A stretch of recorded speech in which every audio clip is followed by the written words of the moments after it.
اکابر علماء امت، بزرگان ملت، میرے دوستوں اور بھائیوں، سب سے پہلے تو میں جمعیت علماء اسلام صوبہ سندھ کو آج کے اس کامیاب اجتماع کے انعقاد پر دل کی گہرائیوں سے مبارکباد پیش کرتا ہوں۔ اللہ تعالی اس عظیم نسبت کے ساتھ منعقد کیے گئے اس عظیم جلسے میں آپ کی اور ہماری شرکت کو قبول فرمائے اور اسے ہماری نجات کا سبب اور ذریعہ بنائے۔ میرے محترم دوستو، آپ کو یاد ہوگا جب مسجد اقصی پر یہودی درندوں نے صہیونی دہشت گردوں نے جارحیت کی تھی، تو پاکستان سے کراچی کی سرزمین پر جمعیت علماء اسلام نے ایک بہت بڑا احتجاجی مظاہرہ کیا۔ پاکستان میں ایک خاص لابی یہ درس دے رہی تھی کہ اسرائیل کو تسلیم کرنا چاہیے، لیکن آپ کے اس ایک جلسے نے اور اس لابی کے نظریے کے مقابلے میں آپ کی اس ایک آواز نے ان کی زبانیں ایسی خاموش کی کہ پھر پاکستان کی سرزمین پر کسی ایک فورم پر اسرائیل کو تسلیم کرنے کی بات کرنے کی جرت کوئی نہیں کر سکا ہے۔ اللہ نے آپ کی آواز میں تاثیر رکھی، آپ کی آواز میں اللہ نے ایک رعب اور دبدبا رکھا ہے۔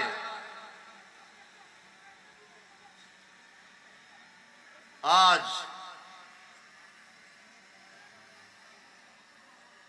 میرے حبیب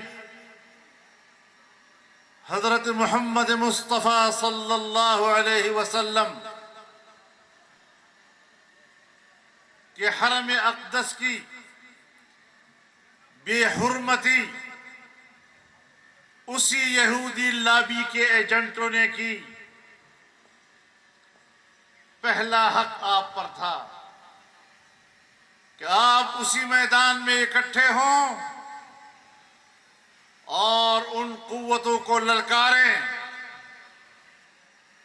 کہ نہ تمہارے باپ کو جرت ہو سکی، اور اگر تم نے حرم اقدس کی حرمت میں کسی قسم کی توہین کا ارتکاب کیا تو ہم تمہاری زبانوں کو گتھی سے کھینچ لیں گے اور قیامت تک تمہاری زبانوں کو خاموش کر دیں گے۔ نعرہ تکبیر! اسرائیل مردہ آباد! مردہ آباد! مردہ آباد! مردہ آباد! مردہ آباد! گستاخ حرمین پہ! گستاخ حرمین پہ!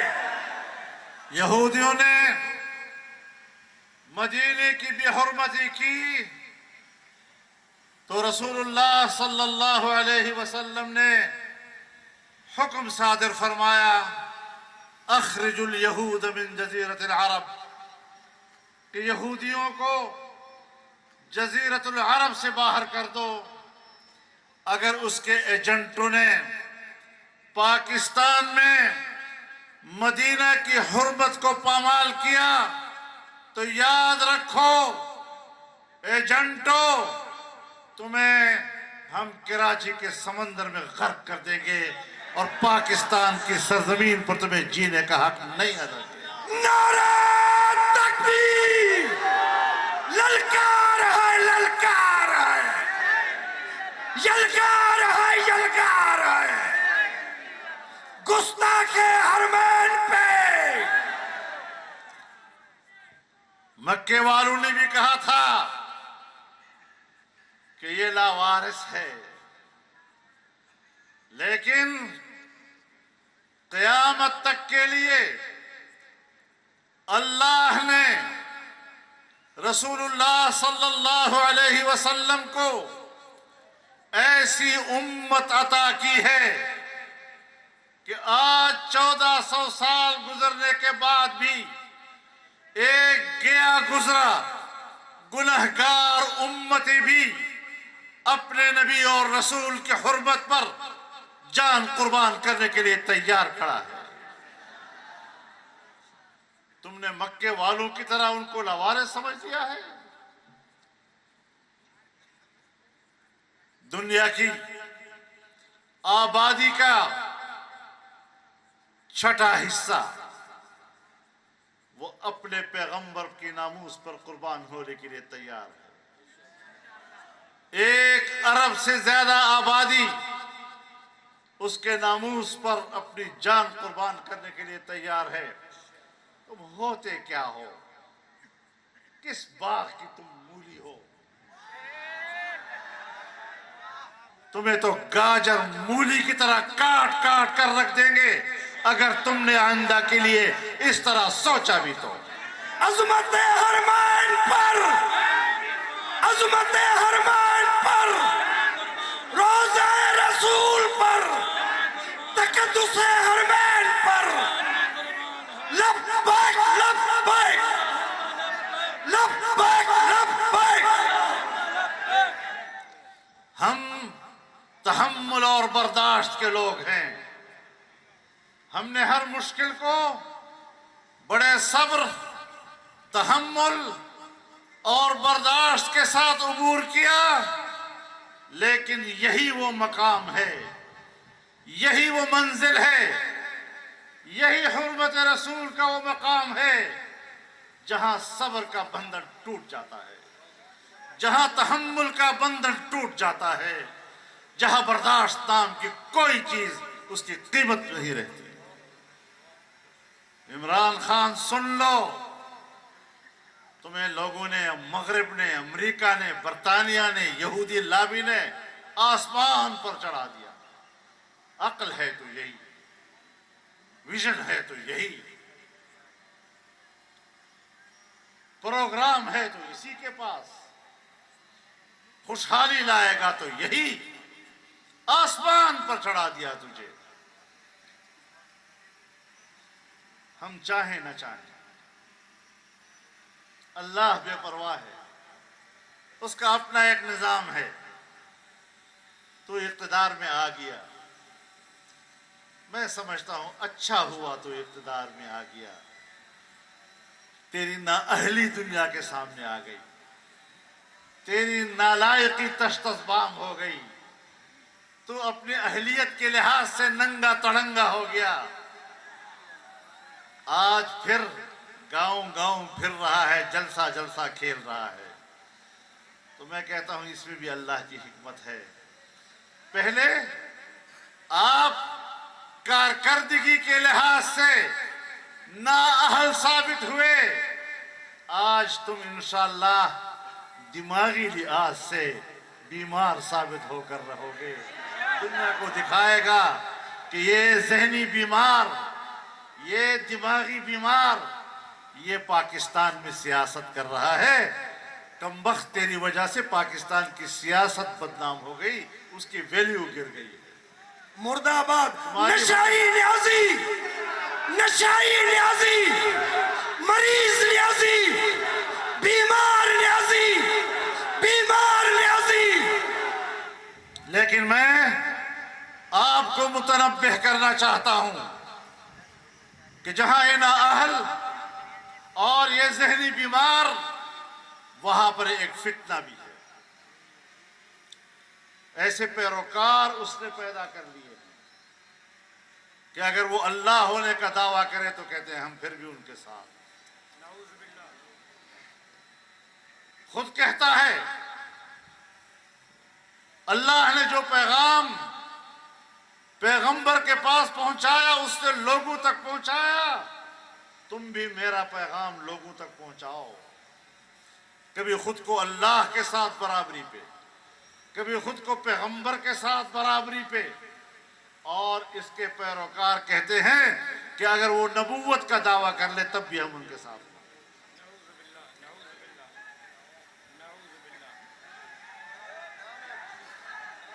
گستاخ نیازی پہ، گستاخ نیازی پہ، گستاخ نیازی پہ، بد اخلاق نیازی پہ،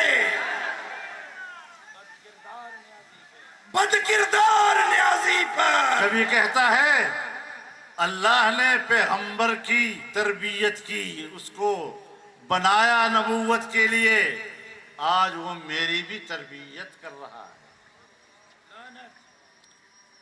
اس فکر اور اس سوچ کا آدمی پاکستان میں سیاست کرے گا؟ اسے کہتے ہیں دجل، دجال دجل سے ہے، اور دجال بھی جب آئے گا تو اس کے ماتھے پر کافر لکھا ہوگا، لیکن اس کے دم سے بارش بھی ہوگی، مردے بھی زندہ ہوں گے، جہاں تھوک پھینکے گا وہاں سے سبزہ بھی اگے گا، کرامات بھی دکھائے گا، لیکن ہوگا دجال، ہوگا فتنہ۔ تو میں آپ کو اس فتنے سے بھی ڈرانا چاہتا ہوں اور متنبہ کرنا چاہتا ہوں کہ ہم خواہ مخواہ اس کے خلاف نہیں آئے میدان میں۔ اور آج کچھ لوگوں کے پیچھے پھر رہا ہے، ہماری طرح کی کچھ مذہبی رنگ والے لوگ، ان کو یہ دین سکھائے گا۔ جو مولوی بیچارہ اس قدر یتیم ہو جائے کہ اسے عمران خان کے سائے کی ضرورت ہو، اس کی یتیمی پہ رحم آتا ہے۔ مرد آباد سرکاری مولوی، سرکاری مولوی، درباری مولوی، درباری مولوی، نہیں اسرائیلی مولوی کہو یار۔ اسرائیلی مولوی، اسرائیل کا حامی، اسرائیل کا حامی، یہود کا حامی۔ لوگوں کو دین سکھائے گا، پتہ نہیں اپنی طہارت کرنی بھی آتی ہے یا نہیں آتی۔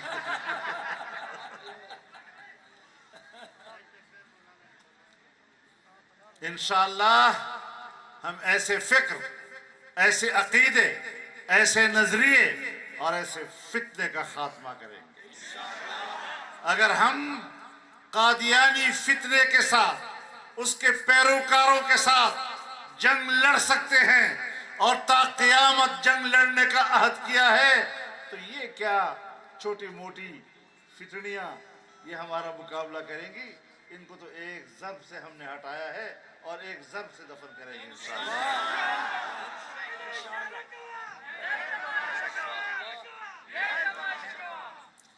میرے محترم دوستو،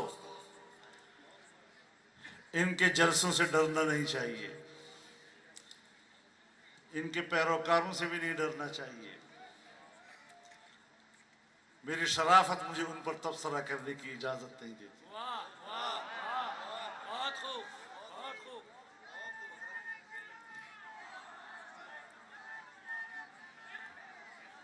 عمرے پہ کیوں گئے؟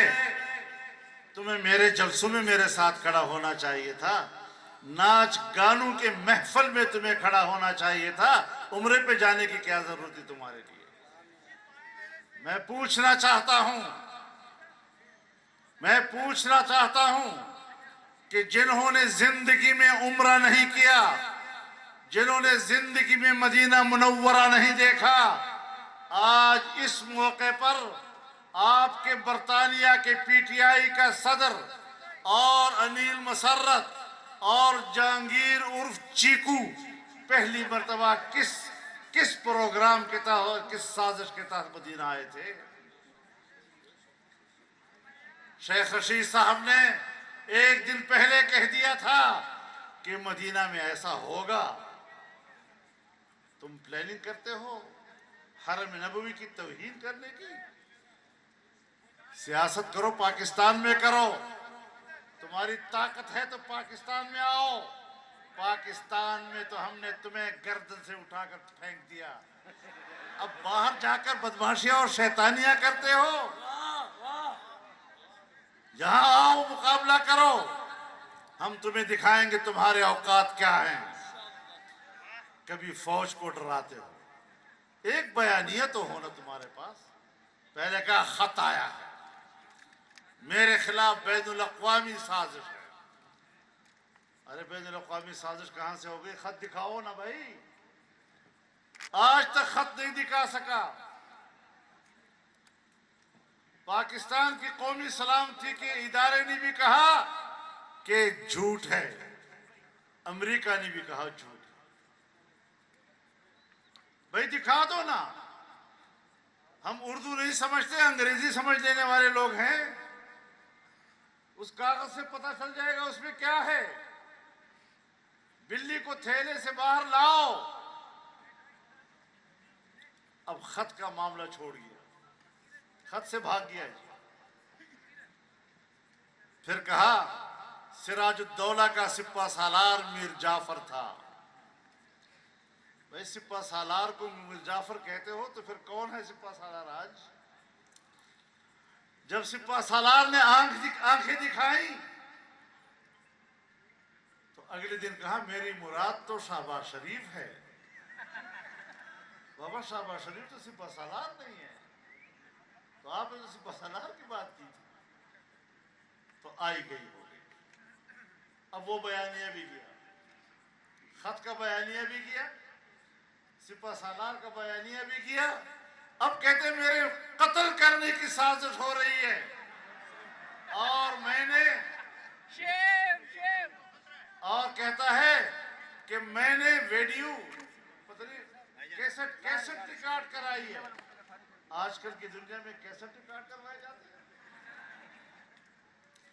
رکھی کدھر ہے وہ؟ کہاں چھپائی ہے تم نے وہ ریکارڈ؟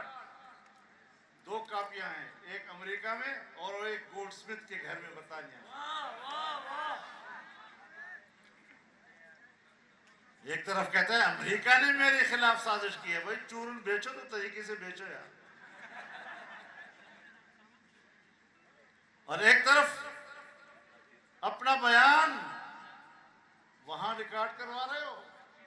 عمران خان، میں کہتا ہوں آپ سے، تم قتل کی بات کرتے ہو. قتل بہت دور کی بات ہے. انسان کے ہاتھوں قتل بہت دور کی بات ہے. تم تنہا کسی روڈ پہ کھڑے ہو جاؤ، اگر ایک کتے نے بھی تمہیں سونگھ لیا تو مجھے کہہ دو کہ فضل الرحمان تمہیں غلط ہے. نعرہ تکبیر! قائد جمعیت مولانا فضل الرحمان، قائد جمعیت مولانا فضل الرحمان، قائد تیری جرت کو، قائد تیری بصیرت کو، قائد تیری سیاست کو. قاتلانہ حملوں سے ہم گزرے ہیں. قاتلانہ حملوں سے عبدالغفور حیدری گزرا ہے. قاتلانہ حملوں سے اکرم درانی گزرا ہے. قاتلانہ حملوں کے شکار ہمارے علماء کرام ہوئے ہیں اور پھر بھی میدان میں کھڑے ہیں. جرت کے ساتھ کھڑے ہیں. 300 ساڑھے 300 کے تعداد میں پولیس، ایف سی اور رینجرز کی سیکورٹی لے کر نہیں کھڑے ہوئے. میرے محترم دوستو، سیاست کی بھی ڈھنگ ہوتی ہے، اس کو ڈھنگ بھی نہیں آتا. اور ملک کو کہاں پہنچایا. میں 2 باتیں آپ سے کہنا چاہتا ہوں اس حوالے سے. جب حکومت میں نہیں آیا تھا اس وقت کہا تھا کشمیر کو 3 حصوں میں تقسیم ہونا چاہیے، تو کشمیر کو 3 حصوں میں تقسیم کر دیا، ایک مودی کو دے دیا، ایک اپنے پاس رکھ لیا، ایک گلگت بلتستان کو اس سے الگ کر دیا۔ ابھی کون سی وحی تیری اوپر آئی جب تو نے بیان دیا اگر فوج نہ ہوتی تو پاکستان 3 حصوں میں تقسیم ہو چکا ہوتا؟ یہ 3 حصوں کا آئیڈیا کہاں سے آ گیا؟ نہ 2 حصوں میں تقسیم کی بات کرتا ہے، نہ 4 حصوں میں تقسیم کی بات کرتا ہے، 3 حصوں میں تقسیم کی بات کرتا ہے۔ کیا پروگرام تھا تیرا؟ یاد رکھو، ملک کی جغرافیہ کو تبدیل کرنے کے لیے 2 بنیادی مراحل ہوا کرتے ہیں۔ پہلا مرحلہ یہ کہ ملک میں سیاسی عدم استحکام پیدا کیا جائے، اگلا مرحلہ یہ کہ ملک میں معاشی عدم استحکام پیدا کیا جائے۔ چنانچہ جب نواز شریف کی حکومت میں پاناما لایا گیا تو پاناما کیس کے ذریعے سے سیاسی عدم استحکام ملک میں لانے کی کوشش کی گئی، اور جب وہ مرحلہ گزرا تو عمران خان کے ذریعے سے معاشی عدم استحکام لایا گیا۔ یہ دونوں مرحلے پورے ہو گئے، اور جب ملک میں معاشی طور پر عدم استحکام آتا ہے، روپیہ اپنی قدر کھو بیٹھتا ہے، مہنگائی آسمان کو پہنچ جاتی ہے، عام آدمی کے قوت خرید ختم ہو جاتی ہے، تو پھر پبلک میں بغاوتیں شروع ہو جاتی ہیں۔ شکر ادا کرو پاکستان کے سیاستدانوں کا، شکر ادا کرو جمعیت علماء کا کہ ہم نے 4 سال تمام سیاسی قوتوں کو ایک پلیٹ فارم پر رکھا، چاروں صوبوں کے عوام کو ایک پلیٹ فارم پر رکھا، اور پاکستان کے کسی حصے میں ملک کے خلاف بغاوت نہیں ہونے دی۔ میں نے پچھلی دفعہ اسلام آباد میں بھی آپ سے کہا تھا کہ میں پاکستان کے عوام کو سلام کرتا ہوں، ملک کے ساتھ ان کی وفاداری کو سلام کرتا ہوں کہ ان حالات میں بھی وہ ملک کے ساتھ کھڑے رہے اور بغاوت کا کوئی تاثر نہیں دیا۔ آج اقتدار سے علیحدگی کے بعد وہ در بدر پھر رہا ہے، صرف اس لیے نہیں کہ اقتدار سے محروم ہوا، اس لیے کہ کسی طرح میں پھر اقتدار میں آؤں اور اگر ملک بچ گیا ہے تو اس کا مکمل خاتمہ کر دوں۔ اب آپ کی مرضی ہے، اس کو دوبارہ لاتے ہیں اور بچے کچھ ملک کو تب ختم کر دیتے ہیں تو بھی عوام کی مرضی ہے، لیکن ہم نے اس ملک کے بقا اور تحفظ کے لیے جنگ لڑنے کا عہد کیا ہوا ہے۔ انشاءاللہ العزیز اس کو پورا کریں گے۔ میں پاک افواج کو بھی یقین دلاتا ہوں، اعتماد دلاتا ہوں کہ پاکستان پر خدا نہ کرے کوئی برا وقت آئے، لیکن ایسے وقت میں اگر سرحدات پر مشکل آئی، اگر ملک کے اندر مشکل آئی، تو ایک یوتھیا بھی آپ کے ساتھ نہیں ہوگا، یہی خاکسار، یہی نوجوان آپ کے شانہ بشانہ پاکستان کے بقا اور تحفظ کی جنگ لڑیں گے۔ نعرہ تکبیر! زندہ ہے جمعیت! زندہ ہے جمعیت! یہ تیری جمعیت، یہ میری جمعیت، مجاہدوں کی جمعیت۔ ہمارا مطالبہ تھا کہ اسٹیبلشمنٹ سیاست نہ کرے، ہمارا مطالبہ تھا کہ فوج سیاست میں مداخلت نہ کرے، اور جب فوج نے کہا کہ اب ہم نیوٹرل ہیں، ہم مداخلت نہیں کرتے، تو اس نے کہا نیوٹرل تو جانور ہوتا ہے۔ اب بتاؤ، یعنی اس کا معنی یہ کہ اگر فوج اس کے ساتھ ہے تو پھر فوج محترم ہے، اگر فوج حکومت کے ساتھ ہے تو پھر فوج محترم ہے، اور اگر فوج ملک کے ساتھ ہے تو یہ ہمیں قبول نہیں ہے۔ آپ کو یاد ہے ابھی کچھ دن پہلے ان کے ایک مقرر نے جلسے میں کہا کہ اگر گھر پہ ڈاکہ پڑے اور چوکیدار کہے کہ میں نیوٹرل ہوں تو یہ قبول نہیں ہے۔ میں ان کو بتانا چاہتا ہوں کہ چوکیدار یہ ملک کا چوکیدار ہے، تمہاری حکومت کا چوکیدار نہیں ہے۔ واہ واہ، بہت خوب۔ تمہارے ملک کا تمہاری حکومت کا دار و مدار پاکستان کے عوام پر ہے۔ تمہیں پاکستان کی پارلیمنٹ نے مسرت کیا ہے، تمہیں پاکستان کے عوام کے نمائندوں نے مسترد کیا ہے، تمہیں شکوہ کس سے؟ تم کسی ایک کا اعتماد برقرار نہیں رکھ سکتے، نہ عوام کا، نہ عوامی نمائندگان کا، نہ اپنے اتحادیوں کا، نہ اسٹیبلشمنٹ کا، نہ فوج کا، نہ بیوروکریسی کا۔ ہر شخص سر پیٹ رہا۔ میرے محترم دوستو، لیکن میں آج اس موقع پر بڑے احترام کے ساتھ ایک شکوہ کرنا چاہتا ہوں اپنی عدالت عظمیٰ سے، محترم عدالت سے، فاضل ججز سے۔ جب چیف ایگزیکٹو نے اپنے ایگزیکٹو اختیارات کو استعمال کرتے ہوئے ایف آئی اے کے افسر کو یا افسروں کو تبدیل کیا تو آپ نے سو موٹو کیوں لیا؟ کس کے کہنے پہ لیا؟ عمران خان کے جلسے میں ایک گفتگو پر آپ نے اتنا بڑا اقدام کر دیا کہ آپ نے سو موٹو لے لیا؟ پھر آپ آئے نا، پھر آپ حکومت کریں، پھر آپ ایگزیکٹو چیف بن جائیں۔ عدلیہ کا اپنا کام، ایگزیکٹو کا اپنا کام، اور آپ ان لوگوں سے ڈرتے ہیں؟ یہ عدالت کے سامنے کھڑے ہو جائیں، اور اگر یہ مخلوق عدالت کے سامنے کھڑی ہو گئی پھر کیا کرو گے؟ پھر کیا کرو گے؟ عدالت آزادی کے ساتھ فیصلے کرے۔ عدالت کے کسی سو موٹو سے اگر یہ تاثر ملتا ہے کہ وہ دباؤ میں کیا گیا ہے تو آپ بتائیں کہ اس کے نتیجے میں جو فیصلہ آئے گا اس کے عوام کے دلوں میں کیا قدر و قیمت ہوگی۔ عجیب بات یہ ہے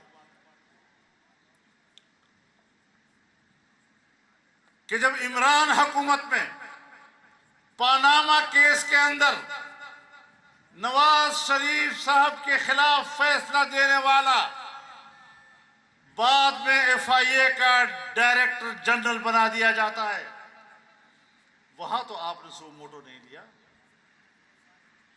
جب بشیر میمن نے چیخ کر انٹرویوز دی کہ مجھے بلا بلا کر کہتا تھا کہ آپ فلاں کے خلاف کیس کرو، فلاں کے خلاف کیس کرو، فلاں کے خلاف کیس کرو، اس جی جی کے اس چیخو پکار پر تو آپ نے کوئی سو موٹو نہیں لیا۔ جسٹس ارشد صدیقی چیخ رہا ہے، چلا رہا ہے بطور جج کے، اس کی چیخ و چلاہٹ پر تو آپ نے کوئی نوٹس نہیں لیا۔ آج ایک بیان جلسے میں دے دیا اور آپ نے اس پر اتنا نوٹس لے لیا۔ ہمارے دلوں میں آپ کی بڑی قدر و منزلت ہے، آپ کے فیصلوں کو ہم توقیر کی نظر سے دیکھتے ہیں، آپ کی ہمارے نظروں میں عزت و آبرو ہے، لیکن ایسے اقدامات اگر آپ اپنے آپ سے کرتے ہیں، کوئی آپ سے رجوع نہیں کر رہا، تو پھر اپنی عزت و توقیر میں اگر آپ کمی کر رہے ہیں تو اس کے ہم ذمہ دار نہیں، پھر آپ خود ذمہ دار ہیں اس کے۔ یہ شکایت آج پبلک کے سامنے لانا میں نے ضروری سمجھا۔ بہرحال میرے محترم دوستو، میں نے یہاں سندھ میں بھی جلسے کیے، بڑے جلسوں سے خطاب کیے، اور میں آپ سے پہلے بھی کہتا رہا ہوں، آپ کو یاد بھی ہوگا کہ مشکل یہ نہیں ہے کہ عمران خان نے ملک کو بٹھا دیا، اب چیلنج یہ ہے کہ اس کو اٹھائیں گے کیسے۔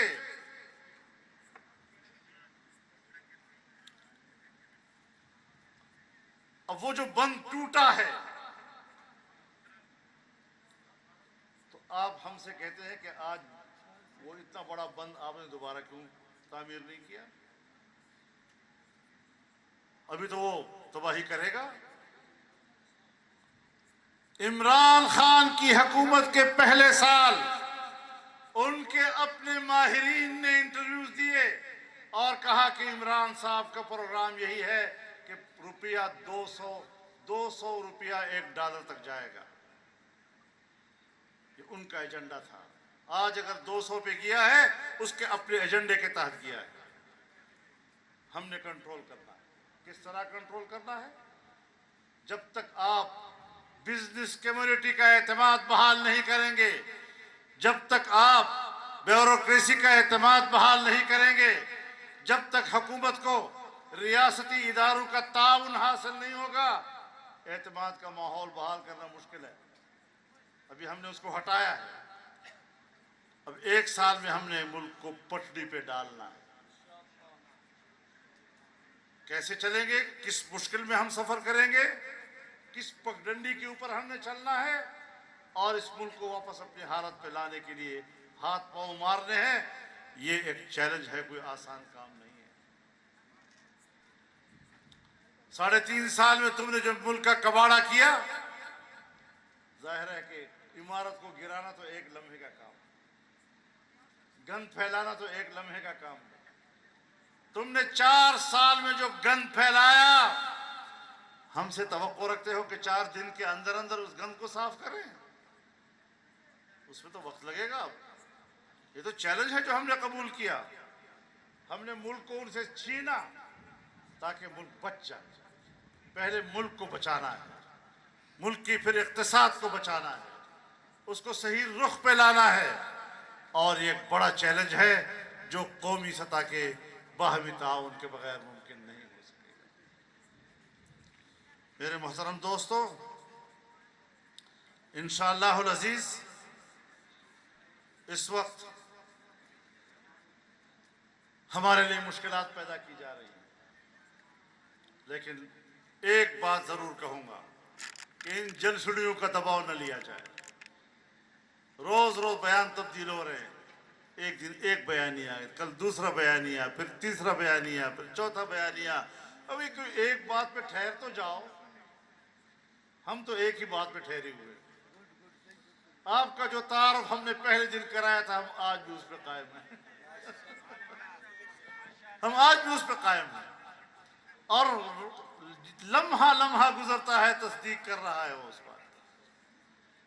تو میرے محترم دوستو، ان حالات میں ہم نے چیلنج قبول کیے ہوئے ہیں، اور انشاءاللہ پاکستان کو بچانا ہے، ملک کو بچانا ہے، چاروں صوبوں کے اعتماد کو ٹھیک رکھنا ہے، صوبوں کے حقوق کی بات کرنی ہے۔ آج اگر میں سندھ میں کھڑا ہوں، میں پہلی مرتبہ آپ کے پاس نہیں آیا ہوں، میری 40 سال گزر گئے، اور کوئی سال ایسا نہیں گزرا جہاں میں 1 سے زیادہ مرتبہ سندھ میں نہ آیا ہوں۔ ایک رشتہ بن گیا آپ کے ساتھ، ایک تعلق بن گیا آپ کے ساتھ، اور آپ کے بچے بچے کے حقوق کی انشاءاللہ جنگ لڑتا رہوں گا انشاءاللہ۔ جزاکم اللہ، جزاکم اللہ۔ ہم کسی کے ساتھ تعصب نہیں برتیں گے۔ یہ قومی یکجہتی کا مسئلہ ہے، جمعیت علماء اسلام کے منشور کا مسئلہ ہے، اور ہر صوبہ اپنے وسائل کا مالک ہے، اور ہر صوبے کا بچہ اپنے وسائل کا پر اپنا حق رکھتا ہے۔ تو میرے محترم دوستو، ہم نے پورے ملک کو چلانا ہے، ہم نے ایک قوم بنانا ہے، ایک پاکستانی قوم کی طرح ہم نے ملک کے اندر ایک یکجہتی پیدا کرنی ہے۔ جس یکجہتی کو اس شخص نے تباہ کیا ہے، اس کو دوبارہ لانا ہے۔ جس اقتصاد کو اس نے تباہ کیا ہے، بین الاقوامی سطح پر ہمیں اس نے تنہا کر دیا ہے۔ میں حیران ایک بات پر ہوں، نعرے ہیں چور چور چور چور چور چور چور، یہ نعرے ہیں، یہ سیاست ہے، چور چور چور چور چور۔ بھائی نواز شریف چور ہے، شہباز شریف چور ہے، زرداری چور ہے، اس چور کو چین بھی پیسے دینے کو تیار، اس کو سعودی عرب بھی پیسے دینے کو تیار، اس کو IMF بھی قرضے دینے کو تیار، اس کو یورپ بھی پیسے دینے کو تیار، امریکہ بھی پیسے دینے کو تیار، اور یہ جو بنا ہوا ہے نا صادق اور امین، اس پر تو نہ چین اعتماد کرنے کو تیار ہے، نہ سعودی عرب، نہ امارات، نہ مغرب، نہ مشرق، ساری دنیا کہتی ہے اس کو پیسہ دیں گے تو تباہ ہو جائے گا۔ چور نیازی مرد آباد، چور نیازی، گھڑی چور نیازی، گھڑی چور نیازی، ہار چور نیازی، ہار چور نیازی، اور تماشا یہ ہے، حرامی نیازی۔ تماشا یہ ہے کہ اس ملک کے اندر انہوں نے چور چور کے نعرے لگائے جس ملک کے بادشاہ کی گھڑی کو اس سے خود چوری کیا تھا۔